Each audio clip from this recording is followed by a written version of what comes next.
Hi, I'm Stephen Hand from Archery Supplies. Today we're going to talk about recurve bow lengths. So I got asked the other day, what size handle should I go for when buying a recurve? Now, recurve bow handles vary in size. This one here is a 23 inch and this one's a 27 inch. Now, the average recurve handle for a target recurve is 25 inches. So 23 shorter, 27 longer. Now for a wooden recurve bow, the handles will vary from 14.5 right up to 24 inches long. And then the limbs vary in size as well to make up the size of the bow. So for a standard recurve bow for target archery, the lengths are 70 inch, 68 inch and 66 inch. 68 inch is for a standard male size, about 5'10", around that sort of size. 70 inch will be for someone taller, around 7 foot tall, and 66 inch will be for someone who's a little bit shorter, so maybe 5'8". So the question is, I'll just put this back. So the question is, what size riser do I pick? Well, for me, the question is, what size bow do you want? Now, a shorter bow, like a 66 inch bow, will be slightly faster than a 68 inch bow.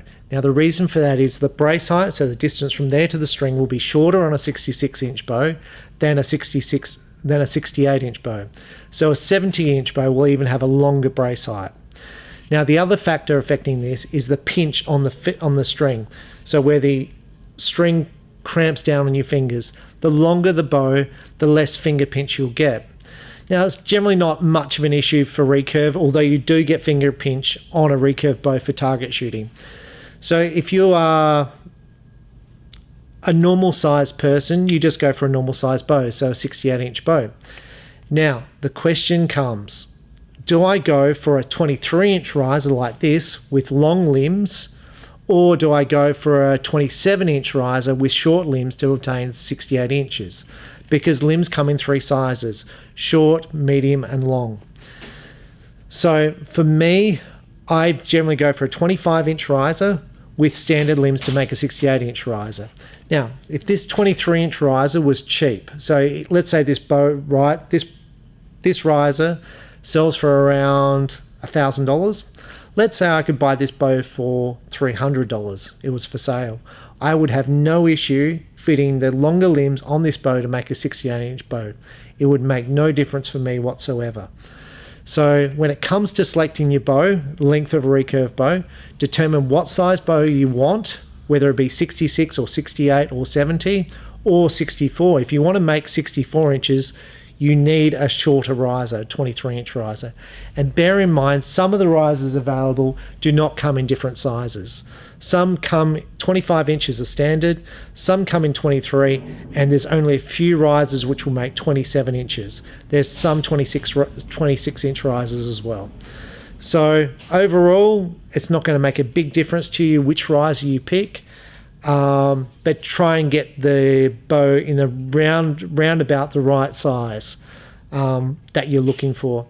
Now, question, I'm shooting currently 68 inches.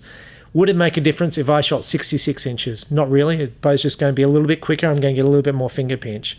Would it make a difference if I shot 70 inch? Not really.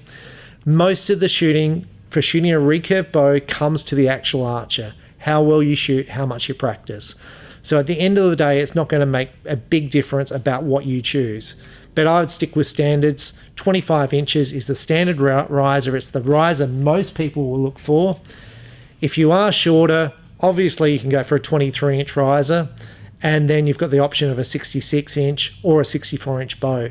But standard is 68 inches. And unless you're an elite archer, and I'm talking Olympic quality archer, you're probably not going to notice a difference in the length of the bow and the length of the riser. So I'm Stephen Hand from Archery Supplies. I hope that's helped you. It's a bit confusing, I know, especially for beginners, what riser to pick, which limbs to pick. But honestly, it really doesn't make that much difference. Just get shooting and shoot. The more you shoot, the better you're going to shoot. That's the rule of it. You know, if you shoot 100 arrows a week, you're going to shoot better if you shoot 200 arrows a week. The bow, even though it's a $1,000 bow, is not going to make a lot of difference between that and a $300 bow. it gets back to the archer. So I hope that's helped you. Thank you. Bye.